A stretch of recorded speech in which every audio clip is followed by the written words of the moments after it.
Hello दोस्तों, आप सभी का स्वागत है। आज का टॉपिक है ईवीएस। ईवीएस में पादपों को प्रोटीन बनाने के लिए सामान्यतः नाइट्रोजन की अधिक आवश्यकता होती है। फसल कटाई के बाद मृदा में नाइट्रोजन की कमी हो जाती है।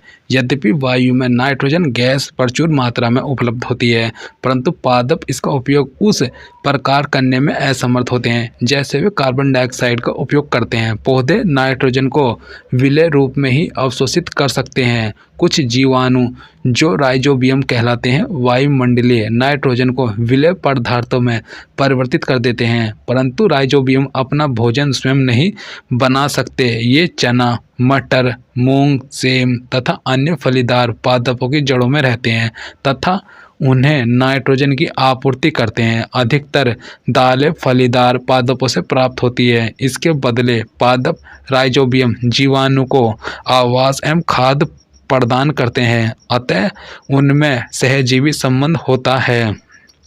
फिर है इसमें रेशों से वस्त्र तक। ठीक है, ऊन और रेशम के रेशे जंतुओं से प्राप्त होते हैं। जंतुओं से प्राप्त किए जाने वाले रेशों को जांतव रेशे कहते हैं। ठीक है, जांतव रेशे ऊन और रेशम। ठीक है, फिर ऊन का आएगा ऊन भेड़, बकरी, याक और कुछ अन्य जंतुओं से ऊन प्राप्त की जाती है। ऊन प्रदान करने वाले इन जंतुओं के शरीर बालों से ढके होते हैं। भेड़ की रोएदार त्वचा पर दो प्रकार के रेशे होते हैं। दाढ़ी के रूखे बाल, त्वचा के निकट अवस्थित तंतुरूपी मुलायम बाल। तंतुरूपी बाल ऊन कर्तित ऊन बनाने के लिए रेशे प्रदान करते हैं। ठीक है, ये भेड़ की फोटो है। फिर ऊन प्रदान करने वाले जंतु। हमारे देश के विभिन्न भागों में भेड़ों की अनेक नस्ल पाई जाती हैं। यद्यपि भेड़ों की ऊन एकमात्र स्रोत नहीं है। याक की ऊन तिब्बत और लद्दाख में प्रचलित है। याक की फोटो। ठीक है, फिर दक्षिण अमेरिका में पाए जाने वाले, ठीक है, लामा और एल्पेका से भी ऊन प्राप्त होती है। लामा की फोटो ये रही, एल्पेका की ये रही। ठीक है, अंगोरा बकरी की ये रही फोटो। बकरी के बालों से भी ऊन प्राप्त की जाती है। अंगोरा ऊन को अंगोरा नस्ल की बकरियों से प्राप्त किया जाता है, जो जम्मू एवं कश्मीर के पहाड़ी क्षेत्रों में पाई जाती है। ठीक है, फिर कश्मीरी बकरी की त्वचा के निकट मुलायम बाल फर होते हैं। बाल को फर भी कहते हैं। इनसे बेहतरीन सोलें बनाई जाती हैं जिन्हें पश्मीना सोलें कहते हैं। ठीक है, ऊँट के शरीर के बालों का उपयोग भी ऊन के रूप में किया जाता है। ठीक है, ऊँट की फोटो ये रही। फिर रेशों से ऊन तक भेड़ की कुछ नस्लों के शरीर पर बालों की घनी परत होती है, जिससे बड़ी मात्रा में अच्छी गुणवत्ता की ऊन प्राप्त होती है। इन भेड़ों को वर्णात्मक प्रजनन द्वारा उत्पन्न किया जाता है, जिनमें से एक जनक किसी अच्छी नस्ल की भेड़ होती है। रेशों को ऊन में संसाधित करना। फिर यह कटाई कर रहा है। फिर ये कटाई कर रहा है, ये अभिमार्जन, ये छटाई कर रहा है। फिर बार की छटाई, फिर रंगाई, फिर रोलिंग। सर्दियों में ऊनी वस्त्र हमें उष्ण बनाए रखते हैं। सर्दियों में हम ऊनी वस्त्र पहनते हैं। ऊन ऊष्मारोधी है। इसके अतिरिक्त ऊन के रेशों के बीच वायु में फंसी ट्रप रहती है। वायु हमारे शरीर की ऊष्मा को ठंडा परिवेश की ओर विकृत होने से रोकती है, अतः हमें उष्णता का अनुभव होता है। रेशम। ठीक है, रेशम का फोटो। रेशम सिल्क के रेशों में जांतव रेशे होते हैं। रेशम के कीट रेशम के फाइबरों को बनाते हैं। रेशम प्राप्त करने के लिए रेशम के कीटों को पालना रेशम कीट पालन या सेरीकल्चर कहलाता है। मादा रेशम कीट तथा उसके अंडे। ठीक है, फिर रेशम कीट का जीवन चक्र। यह शहतूत की पत्तियों को खाते।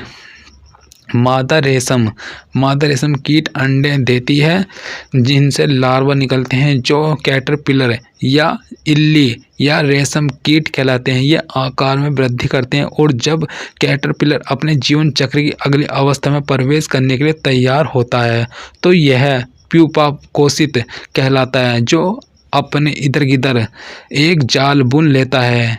यह जाल उसे अपने स्थान में बने रहने में सहायता करता है। फिर यह अंग्रेजी संख्या 8 के रूप में अपने सिर को एक सिरे से दूसरे सिर तक ले जाता है। सिर की इस गति के समय कैटरपिलर पतले तार के रूप में प्रोटीन से बना एक पदार्थ स्रावित करता है, जो कठोर होकर सूखकर रेशम का रेशा बन जाता है। जल्दी ही कैटरपिलर स्वयं को पूरी तरह रेशम के रेशों से ढक लेता है और प्यूपा बन जाता है। यह आवरण कोकून कहलाता है। कीट का इसके आगे का विकास कोकून के भीतर होता है। वन हमारी जीवन रेखा। बीज प्रकीर्णन।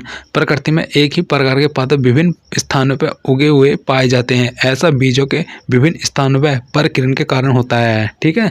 प्रकृति में पादप के फलों और बीजों का प्रकीर्णन पवन जल और जंतुओं द्वारा होता है। इससे ही जन ड्रम स्टिक तथा द्विफल मैपिल जैसे पादप के पंख युक्त बीज और घासों के हल्के बीज अथवा आक मदार के रोम युक्त बीज और सूरज, ठीक है, मुखी के रोम युक्त फल पवन के साथ उड़कर सुदूर स्थानों तक चले जाते हैं और कुछ बीज जल द्वारा परिकीर्णित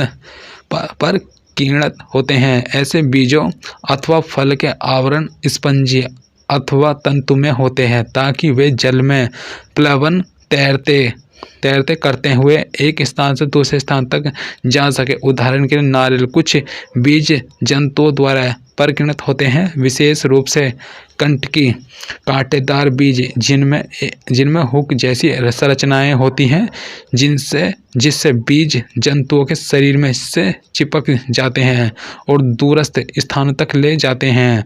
इनके उदाहरण यूरेना जैंथियम हैं।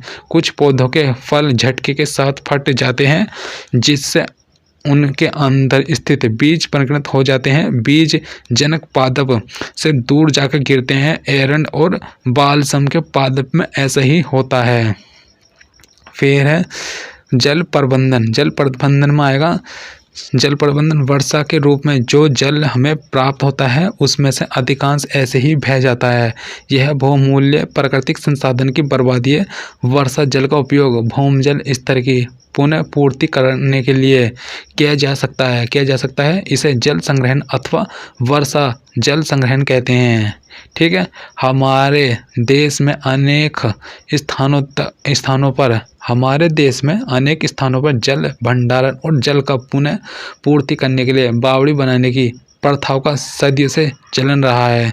किसान भी अपने खेत में जल का उपयोग मित वैधता से कर सकते हैं।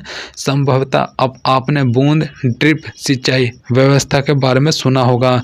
ड्रिप सिंचाई व्यवस्था कम व्यवसाय के पाइपों द्वारा पौधों को पानी देने की तकनीक है जो सीधे उनकी जड़ों तक जल पहुंचाती है। ठीक है। फिर वन आरोपण। यदि वन नष्ट होंगे तो वायु में कार्बन डाइऑक्साइड की मात्रा बढ़ेगी जिससे पृथ्वी का ताप बढ़ेगा। पेड़ों और पादपों की अनुपस्थिति में जीवों को खाद्य और आश्रय नहीं मिलेगा। ठीक है।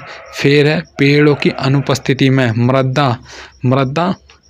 मृदा जल को नहीं बांध पाती जिससे बाढ़ आती है। हमारे जीवन और वातावरण के लिए वन आरोपण घातक है। सोचिए हम वनों को संरक्षित रखने के लिए क्या कदम उठा सकते हैं।